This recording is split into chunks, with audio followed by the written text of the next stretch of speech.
Open చేయగానే NSC national stock exchange start అయ్యాయండి.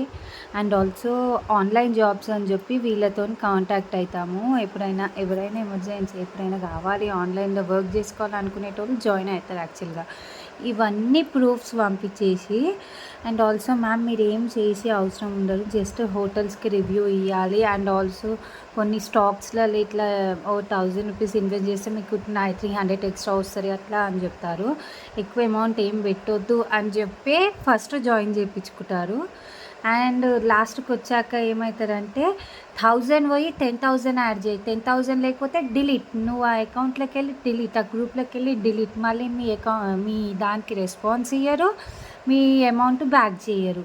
ఇంకొకటి ఏమంటారంటే ఇందులో ఏంటిదంటే మనం మాట్లాడతాం. ఇప్పుడు నీకు ఒకళ్ళు ఉంటారు రిసెప్షనిస్ట్, ఇప్పుడు నీకు చెప్తారు ఈయన ఉన్నారు చూసావా ఈయన మెంటోర్ అంట, ఆయన మనకి ఆ స్టాక్స్లలో ఇన్వెస్ట్ చేపిస్తారు. అండ్ ఇవి స్టాక్స్ దీంట్లో ఇన్వెస్ట్ చేపించి మనకి అమౌంట్ తీసుకోనికి ఒక కోడ్ ఇస్తారు. అది మళ్ళీ మనం మన రిసెప్షనిస్ట్ దగ్గరికి వెళ్ళి ఆ కోడ్ ఇస్తే ఆమె అమౌంట్ సెండ్ చేస్తారు మన బ్యాంకుకి.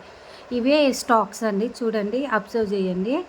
ఈ ఈ ఇందులో కూడా ఏం డిఫరెన్స్. సో ఇందులో ఇంకొకటి ఏంటిదంటే మనకేమని చెప్తారు, ఇందులో ఇంత అమౌంట్ ఇన్వెస్ట్ చేస్తే మీకు ఇంత అమౌంట్ వస్తుంది మ్యామ్, మీకు ఒక మెంటోర్ని ఇస్తాను, వాళ్ళతో కనెక్ట్ అయ్యి మీరు ఈ అమౌంట్ ఇన్వెస్ట్ చేయండి, మీరు ఇంత వస్తుంది మీకు, సెకండ్ టైం మీరు అది విత్డ్రా చేసుకోవచ్చు అరీరి అని. ఈమె వాట్సాప్లో ఫస్ట్ ఈమెనే కలిసింది నాకు. సో అలా అని చెప్పేసి మనకి అమౌంట్ తీపిస్తారు. ఫస్ట్ అమౌంట్ వేయించి వస్తాయి. ఫస్ట్ రౌండ్లోనేమో 1000కి ఎక్కువ పోనీయరు అండ్ విత్డ్రా కూడా తొందరగా చేయించేస్తారు. సెకండ్ టైంకి వచ్చేటప్పటికి 1000కి చెప్తారు, మళ్ళీ 10,000 వేస్తేనే నీకు అమౌంట్ వాపస్ వస్తాయి లేకపోతే రావు అనేసి చెప్పేసి నువ్వు నా కస్టమర్ గారు నువ్వు డిలీట్ చేసేస్తారు మనని పర్మనెంట్గా. సో ప్లీజ్ బీ కేర్ఫుల్ ఆన్లైన్లో ఎప్పుడైనా వర్క్ ఫ్రమ్ హోమ్ జాబ్స్ వెతికితే మాత్రం.